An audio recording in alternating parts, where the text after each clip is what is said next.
ጤና ይስጥልን ተከበራችሁ የብሬዲዮ ቤተሰቦችና አድማጮች ዕለቱን ዜናዎችን እናሰማችኋለን። ዜናውን እናሰማችሁን ሀብታሙ አስፋና ታምሩ ገናን ባለንበት ሰዓት አቆጣጠር የዛሬ ታህሳስ 29 ቀን 2018 ዓ.ም ዜናዎችን ከማሰማታችን በፊት ለክርስትና እምነት ተከታዮች እንኳን ለጌታችን መድኃኒታችን ኢየሱስ ክርስቶስ የልደት በዓል አደረሳችሁ እያልን መልካም ምኞታችንን እንገልጻለን። ከዕለቱ ዜናዎች በፊት አርዕስተ ዜናውን እናስቀድማለን። የፋኖ ኃይሎች መግለጫና የተጠናከረው ወታደራዊ እርምጃ፣ የድሮን አሰሳው፣ አፋርና የፖሊስ ማስጠንቀቂያ፣ ያልተፈቱት የፖለቲካ እስረኞች፣ ፑቲንና አልሲሲ የሚኒሶታ የአሜሪካዊቷ ግድያ፣ የትራምፕ ስጋትና መፈንቅለ መንግስቱ የሚሉና ሌሎችም ወቅታዊ ዜናዎች አሉን። ዝርዝሩን እንሆ።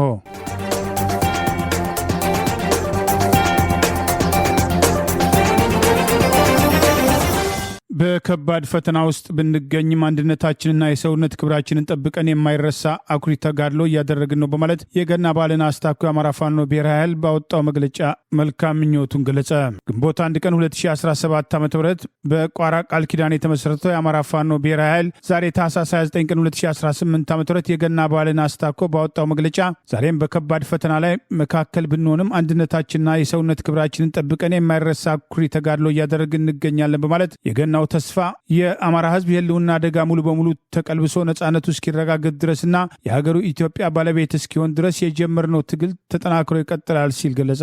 አፋባ በዚህ መግለጫ ለመላው ክርስትና እምነት ተከታይ ወገኖቻችን በሙሉ እንኳን ለጌታችን መድኃኒታችን ኢየሱስ ክርስቶስ የልደት በዓል አደረሳችሁ። በመከራና በፈተና ውስጥ ሆነን ለነገ በተስፋ እየታገልክ ላለኸው የአማራ ሕዝብ ሆይ ለህልውና ብሎም ለሀገርና ለህዝብ ደህንነት በተጋድሎ ላይ ያላችሁ የፋኖ ሰራዊት አባላት ሆይ እንኳን ለጌታችን ኢየሱስ ክርስቶስ የልደት በዓል በጽናት አደረሳችሁ ማለት አፋባ መልካም ምኞቱን ገልጿል። ዛሬ በከባድ ፈተና መካከል ብንሆንም አንድነታችንና የሰውነት ክብራችንን ጠብቀን የማይረሳ አኩሪ ተጋድሎ እያደረግን እንገኛለን ያለው ይኸው መግለጫ ገና የሚያስታውሰንን የተስፋ ብርሃን በልባችን ይዘን የአማራ ህዝብ የህልውና አደጋ ሙሉ በሙሉ ተቀልብሶ ነጻነቱ እስኪረጋገጥ ድረስና የሀገሩ ኢትዮጵያ ባለቤት እስኪሆን ድረስ የጀመርነውን ትግል ወጥ በሆነ አማራዊ አንድነት አጠናክረን የምንቀጥል መሆኑን እንገልጻለን ሲል ጠቅሷል። ለአማራ ህዝብና ለመላው የክርስትና እምነት ተከታይ ወገኖቻችን ለፋኖ ሰራዊት በድጋሚ እንኳን አደረሳችሁ ያለው መግለጫ የገና የተስፋ መልእክቱ ከሁላችን ጋር ይሁን ሲል የአማራ ፋኖ ብሔራዊ ኃይል አፋብኃ ዛሬ ታህሳስ 29 ቀን 2018 ባወጣው በዚሁ መግለጫ ጠቅሷል። ይህ በእንዲህ እንዳለ አገዛዙ ዛሬም በገና ዕለት የድሮን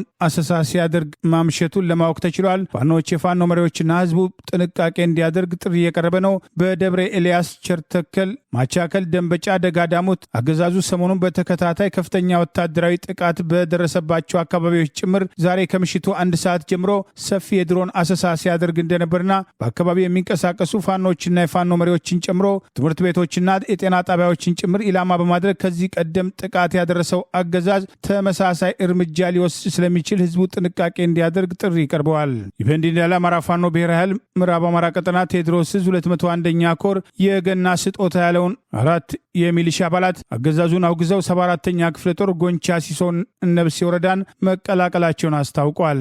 እነዚሁ ፋኖን የተቀላቀሉ 4 ክላሽ 10 ካዝና ከነተተኳሹ 4 የደረት ትጥቅ በመያዝ በዛሬው ዕለት ፋኖን ተቀላቅለዋል በማለት የቴዎድሮስ ዕዝ 201ኛ ኮር ህዝብ ግኝት የገና ስጦታ በሚል ይፋ ባደረገው መረጃ ገልጿል። ክንድ አበባው፣ ጌትነት ሙሉ፣ ሙጨዬ በላቸውና ታዴ ይደግ በስርዓቱ በአማራ ላይ እየፈጸመ ያለው ግፍ ውስጥ ላይ ሆነን ማየት ስላልቻል ቀሪ ጊዜያችንን የአማራ ህዝብን ለመካስ ተዘጋጅተናል በማለት በአመራሮች ደማቅ አቀባበል እንደተደረገላቸው እነዚሁኑ ትግሉን የተቀላቀሉ የገና ስጦታችን ያላቸውን የሚሊሻ አባላት አስታኮ የወጣው መረጃ ገልጿል። ባለፈው ሰኞ ከአዲስ አበባ ወደ ደብረ ማርቆስም እያመራ የነበረ የህዝብ ማመላለሻ አውቶቡስ በኦሮሚያ ክልል ሰሜን ሸዋ ዞን ኤልዶሮ በተባለ አካባቢ በታጣቂዎችም ጥቃት ተከፍቶበትም 4 መንገደኞች መታገታቸው የአውቶቡሱ ባለንብረት የሆነው ኤፍኤም ባስም ትራንስፖርትም ገለጸ።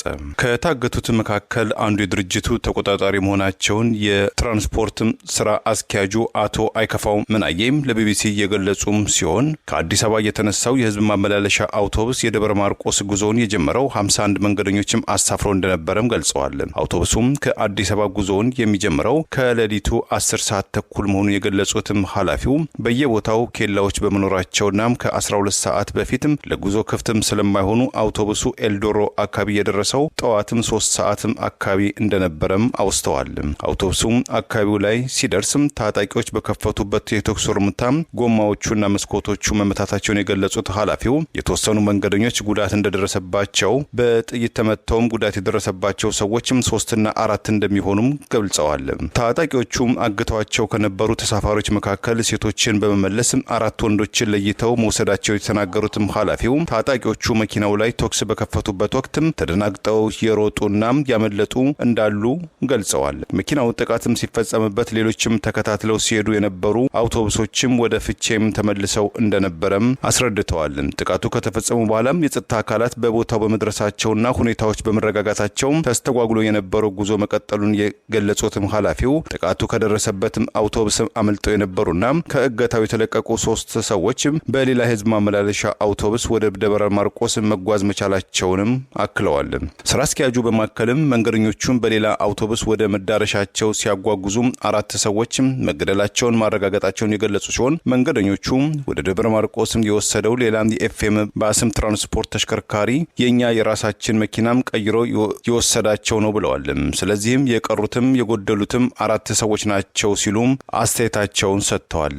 4 ሰዎች በእገታ ስር መሆናቸውን እንዴት እንደተረጋገጠ የተጠየቁትም ኃላፊው ወደ ቤተሰቦቻቸው ተደውለው በትክክለኛ የት ናቸው የሚለውን ግን አናቅም ሲሉ አስተያየታቸውን አክለዋል። መኪናው ላይ ጥቃት ከተፈጸመበትም ወቅትም ጉዳት የደረሰባቸው 4 መንገደኞችም እጃቸውና እግራቸው ላይ ቀላል የሚባል ጉዳት እንዳጋጠማቸው የተናገሩት ኃላፊው ከዚያም በኋላ በነበረው መኪናም ወደ ደብረ ማርቆስ ሄደው ሕክምና እንደተደረገላቸውም ገልጸዋል። ከ2 ወራት በፊት በዚህ መንገድ ላይ ለሚንቀሳቀሱ መኪናዎችም የጸጥታ ኃይሎችም አጀባም ያደርጉ እንደነበር ያስታወሱት ኃላፊው አሁን ግን ሁኔታዎች ተረጋግተዋል ተብሎ በመታሰቡ መቅረቱንም አክለዋል። ባለፈው ዓመት ነሐሴ ወር ላይ በዚሁ ስፍራም ወደ ደብረ ማርቆስ የሚሄዱ የድርጅቱ የህዝብ ማመላለሻ አውቶቡስ ተሳፋሪዎች ላይ እገታ ተፈጽሞ እንደነበረም ኃላፊው አውስተዋል።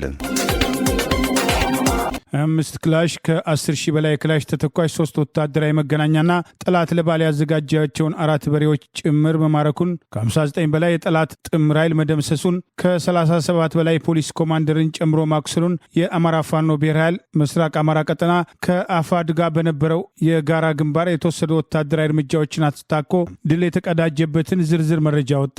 የአማራ ፋኖ ብሔራዊ ኃይል ምስራቅ አማራ ቀጠና ምኒልክ ዕዝ ከአፋድ የተለያዩ አህዶች ጋር በጥምረት የወረዳ ከተሞችን ጨምሮ የፋሽቱ አገዛዝ የጦር ተሽከርካሪዎችን በርካታ ተተኳሾችን የቡድንና የነፍስ ወከፍ መሳሪያ እንዲሁም በርካታ ዙፋን ጠባቂ ስልጣን አስጠባቂን በማረክ ድል መጎናጸፉን ይፋ ያደረገበት የትላንትናውን ውጊያ ተከትሎ ያገኛቸውን ወታደራዊ ድሎች ዛሬ በዝርዝር ይፋ አድርጓል። 25 ክላሽ መማረኩን ከ10710 የክላሽ ተተኳሽ 3 ወታደራዊ መገናኛ ጠላት ለባል ያዘጋጃቸውን 4 በሬዎች መማረኩና 5 ሚሊሻዎች ሲማረኩ ከ59 በላይ ጥምር ኃይል አባላት መደምሰሳቸውን የፖሊስ ኮማንደሩን ጨምሮ ከ37 በላይ መቁሰላቸውን አስታወቀ።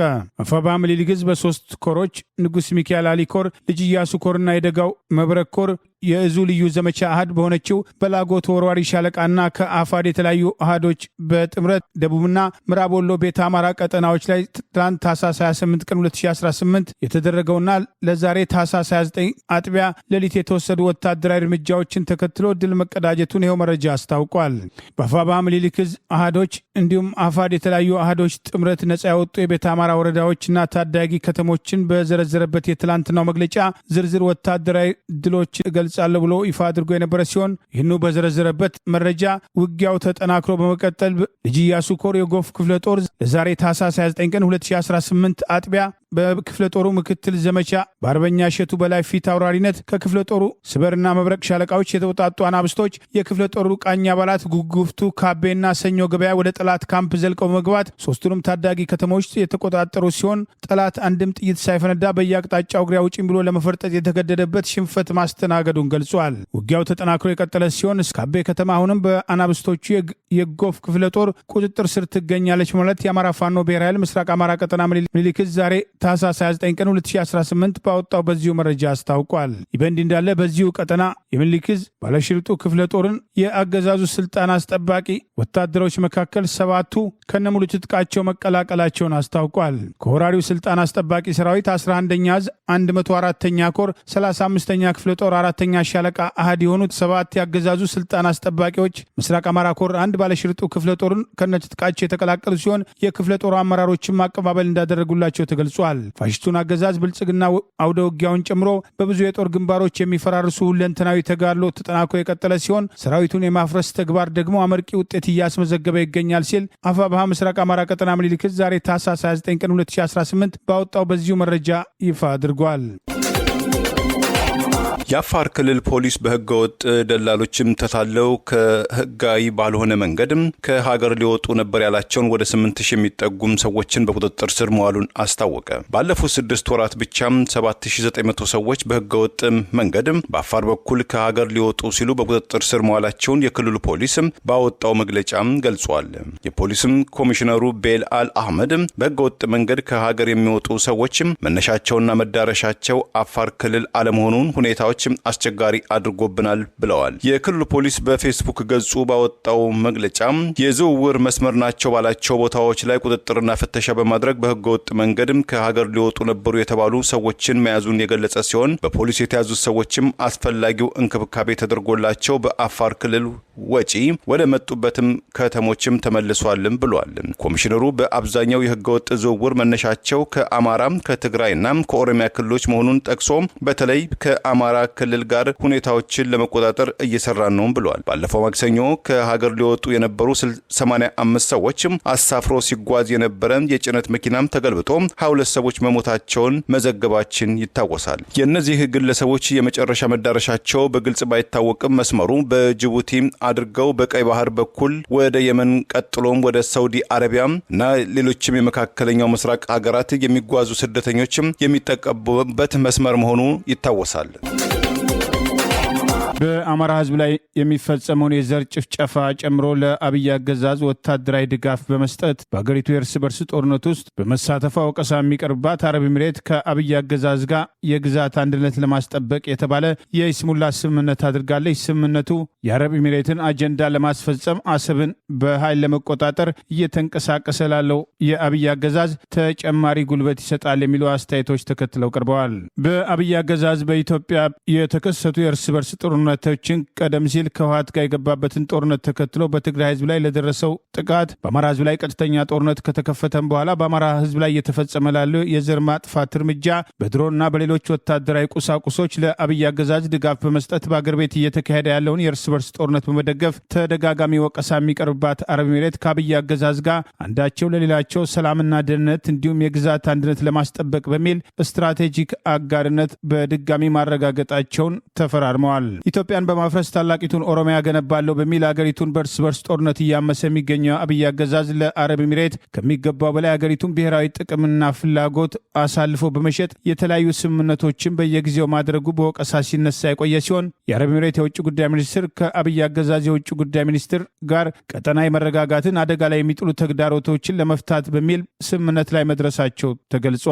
የውጭ ጉዳይ ሚኒስትር ትላንት ታህሳስ 28 ቀን 2018 የጋራ ፊርማቸውን መሰረት አድርጎ ባወጣው የጋራ መግለጫ የተባበሩት አረብ ኤሚሬት የውጭ ጉዳይ ሚኒስትር ዴታ ሻክቡት ቢን ናህያን አል ናህያ በኢትዮጵያ ያደረጉትን የስራ ጉብኝት ተከትሎ ስምምነት ላይ መድረሳቸውን ጠቅሶ የአቡዳቢ ሚኒስትር ዴታ ከኢትዮጵያ ውጭ ጉዳይ ሚኒስትር ዶክተር ጌዲዮን ጢሞቴዎስ ተገናኝቶ ቀጠናዊ ሰላምና ደህንነት ላይ ሁለቱ ሀገራት ያላቸውን የጋራ ፍላጎት በተመለከተ ሀሳብ መለዋወጣቸውና የጋራ ስምምነት ላይ መድረሳቸውን ያሳያል። አረብ ኤሚሬት ከኢትዮጵያ አልፈው በሱዳን የእርስ በርስ ጦርነት ውስጥ ከአፈንጋጩ ጀነራል ሐምዲ ደጋሎ ጋር ግንባር በመፍጠር በሱዳን የእርስ በርስ ጦርነት ውስጥ ከ10 ሚሊዮን በላይ ለሚሆኑ ዜጎች ለተፈናቀሉበት፣ በርካቶች ለሞቱበትና ዋና ከተማዋ ካርቱምን ጨምሮ በርካታ የአገሪቱ ሀብት ለወደመበት ጦርነት ቁልፍ የአጋርነት ሚና ከጀነራል ሐምዲ ደጋሎ ጋር ማድረጓ በወቀሳ ሲያስነሳት የነበረ ሲሆን ከአብይ አህመድ ጋር ያደረገችውን ስምምነት መሰረት አድርጎ የኢትዮጵያን ብሔራዊ ጥቅም በሚጻረር መንገድ ለጀነራል ሐምዲ ደጋሎ ድጋፍ የሚሰጡ ቅጥረኛ ታጣቂዎችን አረብ ኤሚሬት በአብይ ፈቃድ በቤንሻንጉል ጉሙዝ ክልል እያሰለጠነች ሲሆን ከቤንሻንጉል ክልል ተነስ በጀነራል አልቡርሃን የሚመራ የሱዳን መንግስትን ለመውጋት የተንቀሳቀሱ ታጣቂዎችን መሰረት ማድረግ የሱዳን መንግስት በተደጋጋሚ ድርጊቱን በወታደራዊ ኃይል ለመግታት መንቀሳቀሱ ተጨማሪ ጠላት ለኢትዮጵያ የማምጣት እርምጃ መሆኑ በተደጋጋሚ ሲጠቀስ ቆይቷል። በምስራቅ አፍሪካ ተጨማሪ የጦርነት ስጋት እየደቀነ ካለው አብይ አህመድ ጋር የቀጠናውን ሰላም ለማስፈን የሁለቱን ሀገሮች የግዛት አንድነት ለማስጠበቅ የሚል ስምምነት ከተግባራቸው የሚቃረን መሆኑን ስምምነቱን ተከትሎ በሚወጡ አስተያየቶች የተሰጡ ነው። አብይ አህመድ የአማራ ህዝብን ትጥቅ አስፈታለሁ በሚል ሽፋን የከፈተውን ጦርነት ተከትሎ እየደረሱ ያሉ የዘር ጭፍጨፋዎችን በአገዛዙ ስልጣን አስጠባቂ ወራሪ ሰራዊት እየተፈጸሙ ያሉ የጦር ወንጀሎችና የዘር ማጥፋት እርምጃዎችን በመደገፏ የለንደን ፋኖን ጨምሮ በተለያዩ አካባቢዎች የሚገኙ የአማራ ብሔር ተወላጆችና ሌሎች ኢትዮጵያን በተደጋጋሚ አረብ ኤሚሬትና ሌላው የአብይ አህመድ አገዛዝ ወታደራዊ ድጋፍ ሰጪ ቱርክ ላይ ተቃውሞ ሲያቀርቡ እንደነበር አይዘነጋም።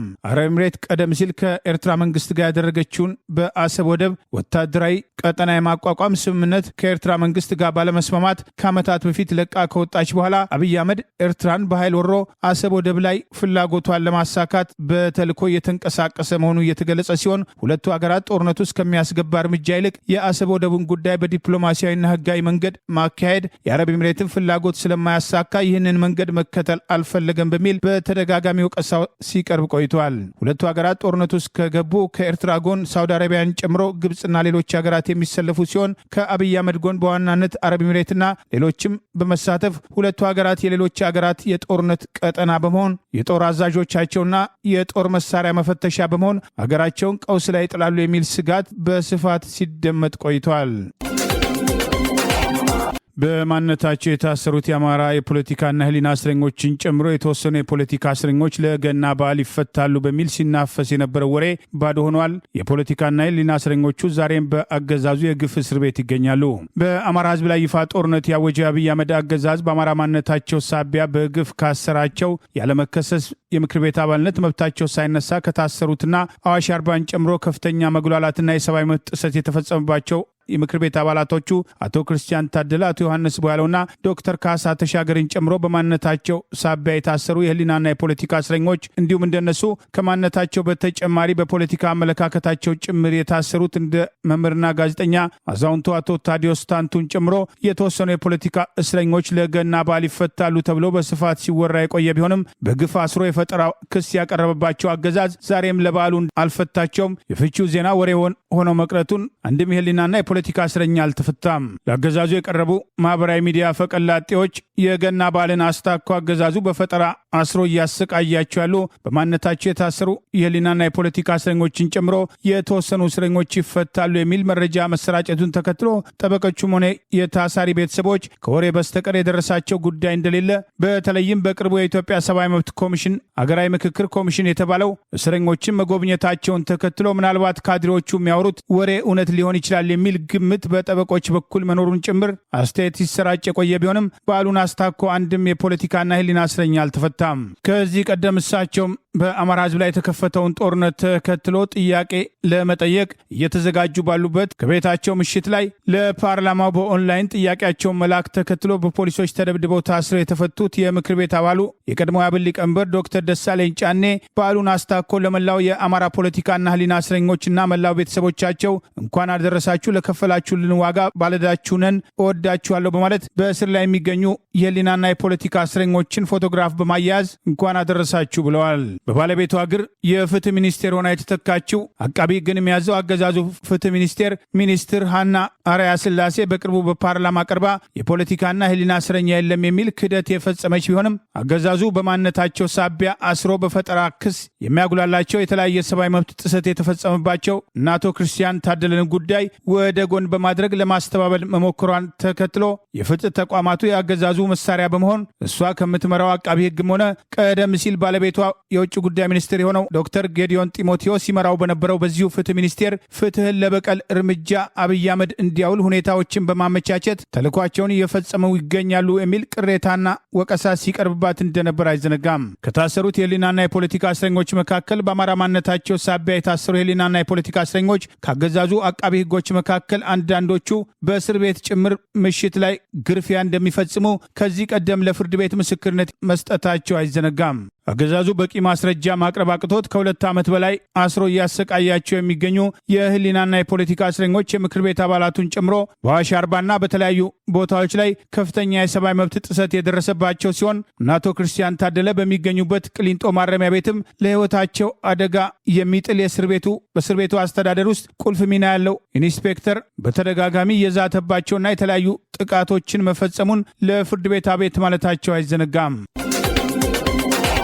ኢትዮጵያንን ጨምሮ በዓለማችን ላይ የሚገኙ 250 ሚሊዮን ክርስቲያኖችም የጌታ የኢየሱስ ክርስቶስም መወለድ ወይም የገና በዓልን ባለፈው ታህሳስ ወይም በፈረንጆቹ ዲሴምበር 25 2025 ማክበር ሲጠበቅባቸው ለምን ዛሬ ታህሳስ 29 ወይም በፈረንጆቹ ጃንዋሪ 7 2026 ላይ ያከብራሉ?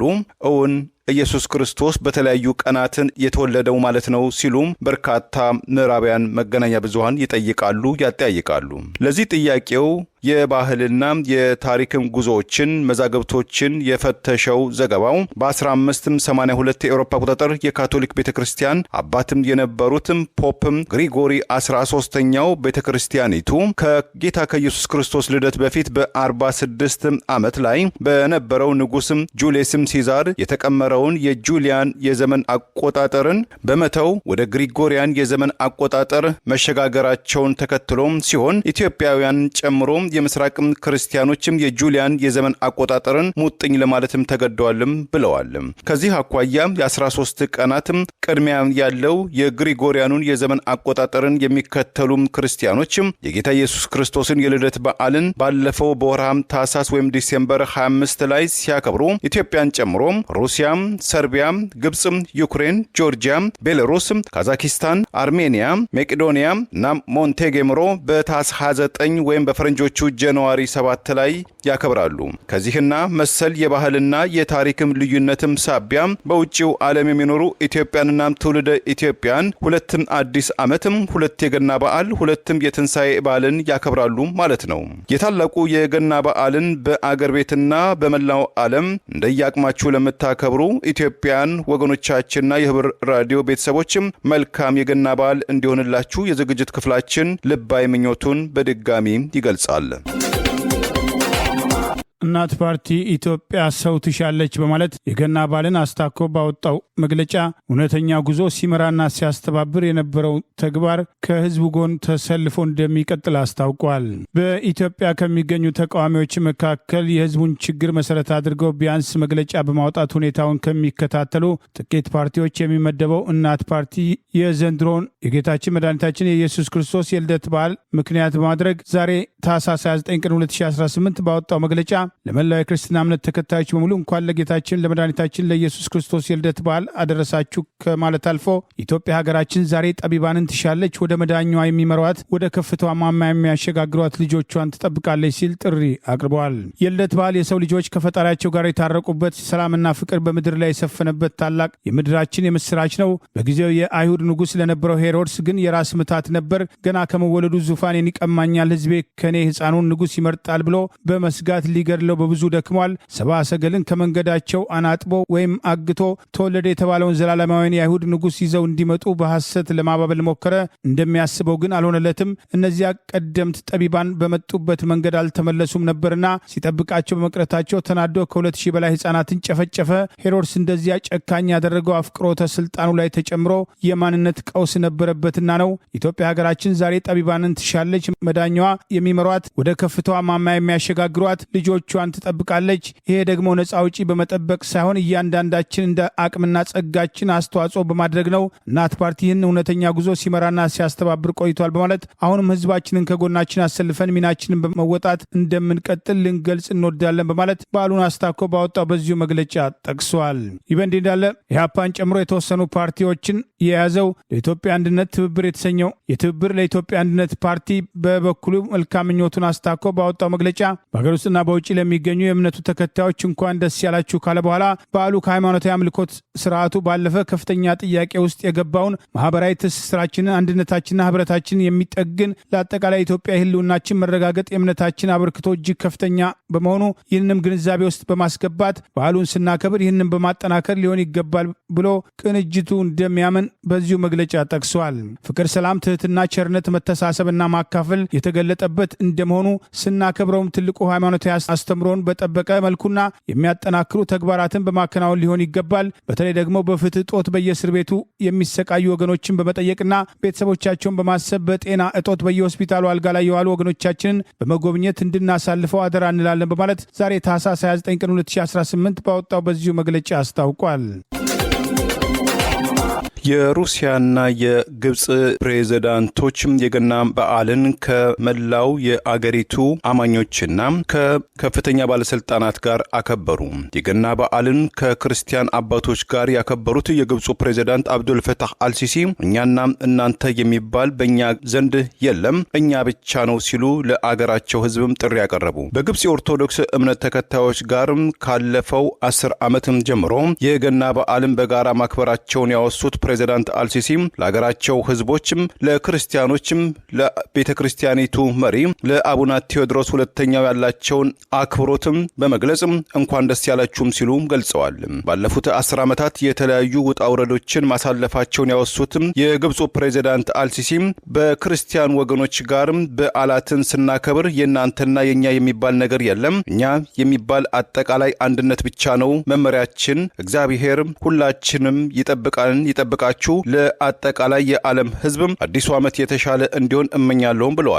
ሀገራቸው ግብፅን ማንም ወገን እንዲጎዳም አንፈቅድም ያሉትም ፕሬዝዳንት አልሲሲ ዜጎቻቸውን አትጨነቁም፣ ሁልጊዜ በአንድነትም እንቆም፣ ግብፃውያን በአንድነትም ከቆምን የሚያሸንፈን ችግር በጭራሽም አይኖርም በማለትም መልእክታቸውን ገልጸዋል።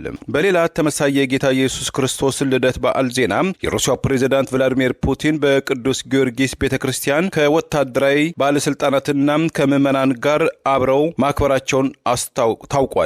አገራቸው ሩሲያ ከዩክሬን ጋር ጦርነት ውስጥ የገባችው ቭላዲሚር ፑቲን የሩሲያ ወታደሮች አባት አገር ሩሲያንና ህዝቧን ታድገዋልም ብለዋል። የዩክሬን ተቺዎች በበኩላቸው ፕሬዝዳንት ፑቲን ጨቅላ ሩሲያኖችን አይምሯቸውን ለመበረዝ ሃይማኖትን እንደ መሳሪያ ይጠቀማሉ ሲሉም ተችቷቸዋል።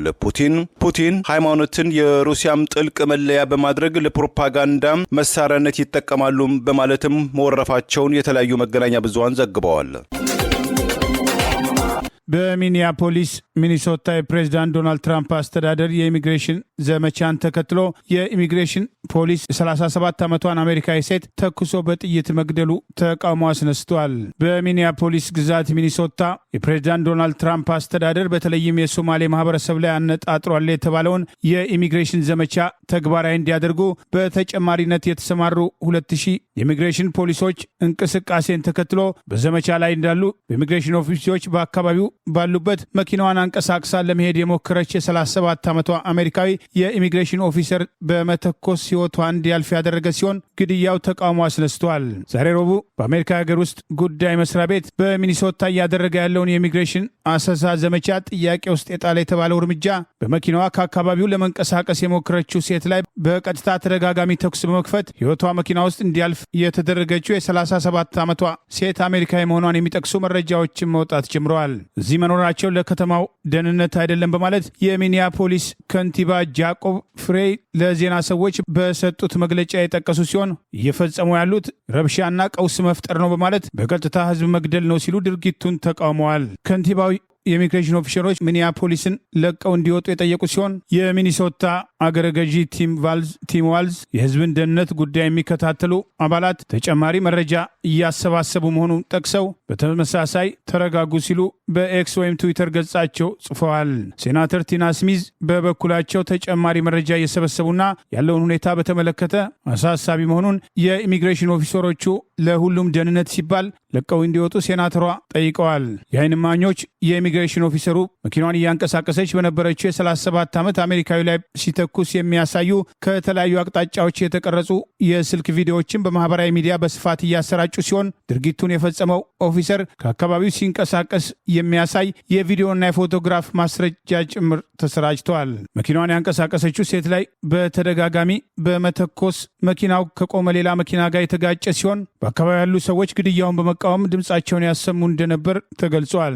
ኤሚሊ ሄለር በአካባቢው የነበረች የዓይን እማኝ ለዜና ሰዎች እንደተናገረችው መንገዱን የዘጋ መኪና ማየቷን፣ ይህም የኢሚግሬሽን ኦፊሰሮች የሚያደርጉትን እንቅስቃሴ በመቃወም ሲሆን የኢሚግሬሽን ኦፊሰሩ መኪናሽን ከዚህ አንቀሳቅሽ የሚል ትዕዛዝ ሲሰጥ መስማቷን፣ ጥቃት የደረሰባት መኪናዋን ከአካባቢው ለማንሳት መንቀሳቀሷና ኦፊሰሩ ከመኪናዋ ፊት ለፊት እንደነበር ሽጉጡን በማውጣት በቀጥታ ወደ ፊት ለፊት እንደተኮሰባት መኪናውን አልፎ መመታቷን ማየቷን ጭምር ለዜና ሰዎች ተናግራለች። የሚኒያፖሊስ ቺፍ ብራያን ግድያውን ከኤፍቢአይ ጋር እንዲሁም ከሚኒሶታ የወንጀል ምርመራ ቡድን ጋር እያጣሩ መሆናቸውን የገለጹ ሲሆን የኢሚግሬሽን ኦፊሰሮችን የሚያሰማራው የዲኤችኤስ ዋና ኃላፊ ትሪካ ማክሊን በህገወጥ ተቃውሞ ላይ የነበረችው መኪናዋን እንደ ጦር መሳሪያ በመጠቀሟ ኦፊሰሩ እርምጃ መውሰዱን በመግለጽ ድርጊቱን የአገር ውስጥ ሽብር ድርጊት በማለት የዲኤችኤስ ዋና ኃላፊዋ ገልጸዋል። ጥይት በመተኮስ አሜሪካዊቷን የ37 ዓመት ሴት የገደለውን ለእሱና ለሌሎቹም ኦፊሰሮች ህይወት በመስጋት ራሱን ለመከላከል የወሰደው እርምጃ ነው በማለት የዲኤችኤስ ሴክሬታሪ ክሪስቲ ኖም በበኩሏ መኪናዋን ያንቀሳቀሰችውን ሴት ድርጊት የአገር ውስጥ ሽብር ድርጊት አካል በማድረግ በጽሁፍ በወጣ መግለጫ ጠቅሰዋል። ይህ በእንዲህ እንዳለ በዛው ሚኒሶታ የሚገኘው ትውልደ ኢትዮጵያ የህግ ባለሙያ ሙሉዓለም ጌታቸው ዛሬ በሚኒሶታ ውስጥ የተከሰተውን ግድያ ተከትሎ በሚንቀሳቀስ መኪና ላይ የፌዴራል የህግ አስከባሪ አካል ገዳይ ኃይልን ወይም መሳሪያን መጠቀም አስመልክቶ ህጉ ምን ይላል የሚለውን ለመፈተሽ መሞከሩን አስታውቆ የፍትህ ሚኒስቴርም ሆነ የአገር ውስጥ ጉዳይ ሚኒስቴር መመሪያዎችን የሚያሳዩት የፌዴራል ኦፊሰር ገዳይ ኃይልን በመኪና ውስጥ ያለው ሰው በግልጽ ገዳይ መሳሪያን እየተጠቀመ ካልሆነ ፈጽሞ መተኮስ እንደሌለባቸው ያሳያል። በሚኒሶታ ዛሬ የኢሚግሬሽን ኦፊሰር የፈጸመው ተኩስ እና ድርጊቱ በእነዚህ መስፈርቶች ፈጽሞ ህገወጥና የዲኤችኤስ አሰራርን ራሱ የሚቃረን ነው በማለት አስተያየቱን አስፍረዋል። የአሜሪካው ፕሬዝዳንት ዶናልድ ትራምፕ ፓርቲያቸው የሪፐብሊካን ፓርቲ በመጪው ዓመት በሚካሄደው የግማሽ ተርም ወይም ሚድ ተርም ካላሸነፈም ዲሞክራቶች ዳግም ሊከሱኝ ይችላሉ በማለትም የህዝብ እንደራሴዎችን አስጠነቀቁ። በትላንትናው ዕለት በኬኔዲ ማዕከል ከሪፐብሊካን የህዝብ እንደራሴዎች ጋር ውይይት ያደረጉት ዶናልድ ትራምፕ በመጪው ዓመትም በህዳር ወይም በፈረንጆቹ ኖቬምበር 3 2026 የፕሬዝዳንታዊ ሁለተኛ ዓመት የስልጣን ዘመን ሚድ ተርም ላይ በሚደረገው ምርጫ እናንተም ሪፐብሊካኖችም ካላሸነፋችሁ እነዚህ ሰዎች ማለትም ዲሞክራቶች ለመክሰስም ምክንያትም ይፈልጋሉ፣ ይከሱኛልም፣ አዊል ጌትም ኢምፒችድ በማለትም ስጋት አዘል ማስጠንቀቂያ ለጓዶቻቸው አስተላልፈዋል። በመጀመሪያው የስልጣን ዘመናቸው እንደ ፈረንጆቹ አቆጣጠር በ2019 ከዩክሬን ጋር ተደራድረዋል ተብለው የተከሰሱት በቀጣይነትም የአሜሪካ የፖለቲካ ለሰዳቢዎችም በዳረገው ድህረ ምርጫ በተለይ የህዝብ እንደራሴዎች ዘንድም ካፒቶል ሂል ላይ የደረሰውን የጥር ወይም የጃንዋሪ 6 2021 ኤሮፓ አቆጣጠር ጥቃትን ተከትሎ በርካታ እስራቶችና ፍርዶችም የቀረቡ ሲሆን በወቅቱ አመፃን በማስተባበር ወይም ቀስቅሰዋል የሚል ክስ የቀረበባቸው ያለፈውን ምርጫን በአስገራሚ ሁኔታ ያሸነፉት ፕሬዝዳንት ትራምፕ የቀረቡባቸውን ክሶች ውድቅ እንዲደረጉ በርካታዎችም ጋር በተያያዘ የታሰሩ ከ1600 ተጠርጣሪዎችን ታሳሪዎችን በምህረት ከእስር ቤትም እንዲወጡ ወይም ክሳቸው እንዲቋረጥም አድርገዋል።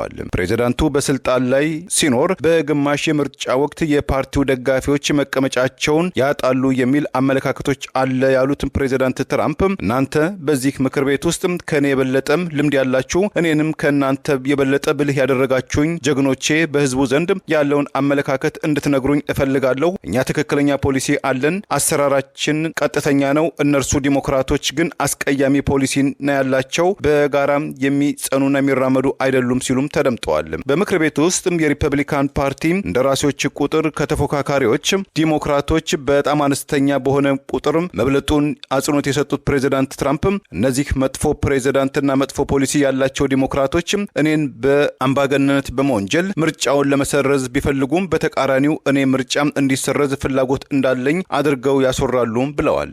ሮይተርስ የዜና አገልግሎትን ጨምሮ 13 የህዝብ አስተያየቶች ማሰባሰቢያ መተግበሪያዎች እንደገመቱት በመጪው ህዳር ዲሞክራቶች 46.2 ከመቶ ለ42.2 ከመቶ በሆነ ልዩነት የሪፐብሊካን ፓርቲን ያሸንፋሉ ብለው ቅድመ ግምትም ሰጥተዋል። ፖሊሲ ማርኬት በበኩሉ ለዲሞክራቶች 76 የህዝብ እንደራሴዎች ምክር ቤትን ያሸንፋሉ ያለ ሲሆን 67 ከመቶ ሪፐብሊካኖች የሴናቱን ወንበርም ይቆናጠጣሉ ሲል ግምቱን ሰንዝሯል። የህዝብ አስተያየቶች እንደ መራጩ የስነ ልቦና ትርትና ትኩሳት አስተያየቱን ወይም አቋሙን ሊለውጥ እንደሚችል መረጃዎች ይገልጻሉ።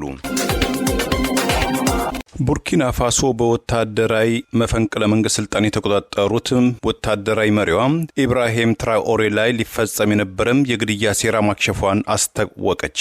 የቡርኪና ፋሶ ወታደራዊ መሪ የሆኑትም ካፒቴን ኢብራሂም ትራኦሬን ለመግደል የተቀነባበረ ሴራ መክሸፉን የአገሪቱ መንግስት የደህንነት ሚኒስቴር ገልጿል።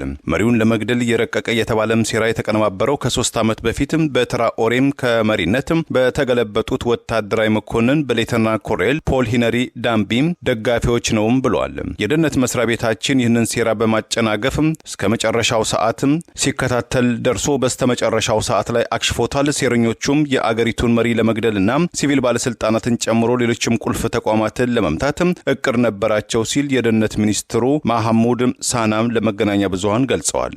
በማከልም ሴራው በጎረቤት አይቬሪ ኮስት አማካኝነት የተቀነባበረና ድጋፍ ያለው ነው ሲሉም ጎረቤታቸውን አይቬሪ ኮስትን ከሰዋል።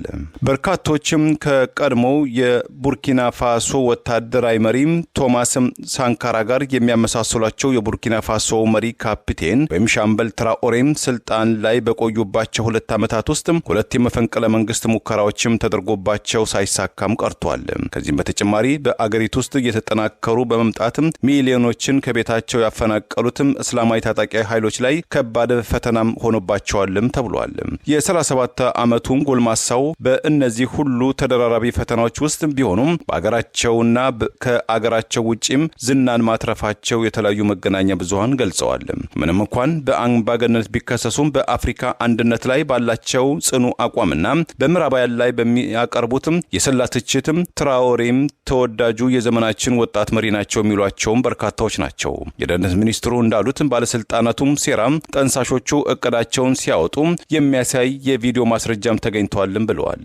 በቪዲዮ ላይ ባለፈው ቅዳሜ ምሽት 5 ሰዓት ገደማ ከቅርብ ርቀት አሊያም በመኖሪያ ቤታቸው ላይ ፈንጂ በማጥመድ ፕሬዝዳንቱን ለመግደል ሐሳብ እንዳላቸው ሲወያዩ ነበረም ሲሉ ወንጅለዋቸዋል።